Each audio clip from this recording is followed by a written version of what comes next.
is a great day to talk rehab, and today we have a chronic shoulder injury. Well, actually, it's more of a shoulder girdle injury, which is causing repetitive discomfort in through the interscapular region on the right, with adduction and flexion of the shoulder is when it gets mad. Now I have a little bit of load on the shoulders right now. The hands are pushing into the table, and you can see there's a slight elevation, a slight winging on this. Okay, relax. It's a sick scapula, okay? Scapular dyskinesis, where you're getting improper rotation of the scapula because the serratus anterior and the stabilizers aren't holding it in place. Also, there's a bundle right here where it's just right there. We can just feel it's tight. Feels like it's the trap, the mid to lower trap. Maybe it's the iliocrustalis. When we first palpated it, we really thought it was a rib head, but the ribs aren't moving. Secondarily, he has a history of costochondritis. Ooh, interesting.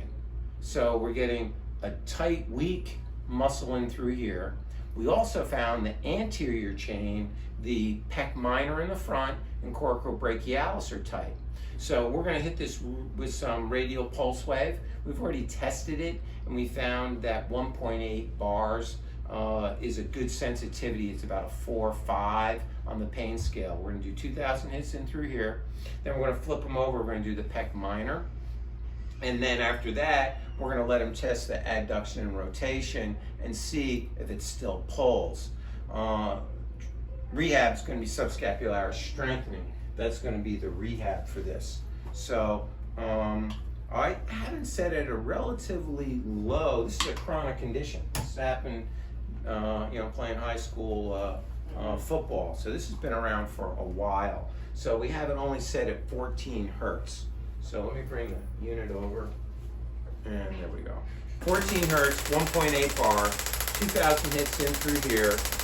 Now, when I like to do this, I know there's a tight bundle, so I'll put my fingers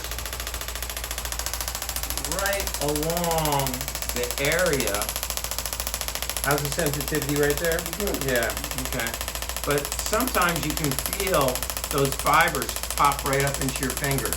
So I'm palpating actually not just the impulses, the shock hits, but I'm palpating to see if the fibers of the muscle are contracting or engaging.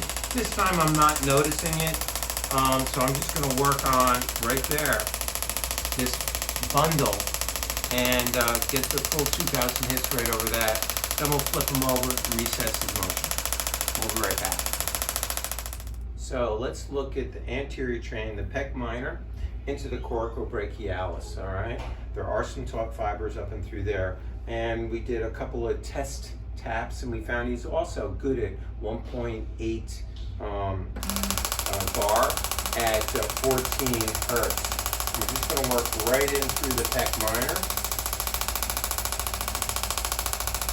and coming all the way into the coracobrachialis. Now what's interesting, when we get up here in the coracobrachialis, it's right in the belly. Where do you feel that? In the back of my shoulder. He feels it in the back of his shoulder. That's the connection. All right, now when we looked at his original injury, he had a opening up to a falling forward injury. So he had both anterior and posterior strain to the soft tissue. So that's what clued us in to look here, as well as the fact that it's chronic, it's ongoing. It's not just a localized interscapular, subscapularis weakness. So we're going to go with 2,000 hits over both the coracobrachialis and the pec minor, and then we're going to reassess this range of motion. We'll do that.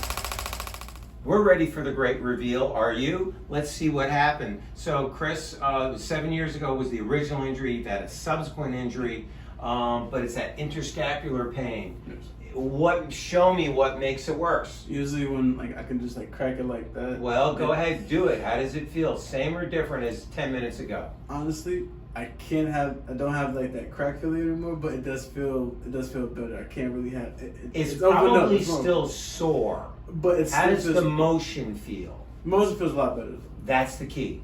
So that's what you can expect, for them to say, hey, it moves a little bit better, okay, but it's still going to be sore. I just gave them 2, 4, over 6,000 hits of radial pulse wave, and sometimes I do more. So the muscles might be sore from 1 to 3 days. It may feel like a post-workout type soreness, but it should feel looser. Today, I don't want you to do any plyos. I don't want you to do any fast stuff. I don't want you to do anything heavy or explosive. Not today. If it feels just a little sore tomorrow, you can do a regular workout. Once that any post-treatment soreness goes away, then they can do explosive plyos. And we'll see how it looks next week. Couple of sessions. We usually go about once a week with the radial pulse wave. You know, half a dozen sessions. If these are the right spots, it'll knock it out. And then some serratus anterior strengthening, we'll finally rehab it, and this will become a non-issue. All right. Thanks for tuning in. It's another great case at the office here. He's amazing. This guy's amazing. I'll give you that $5 later, Chris. Thanks for tuning in.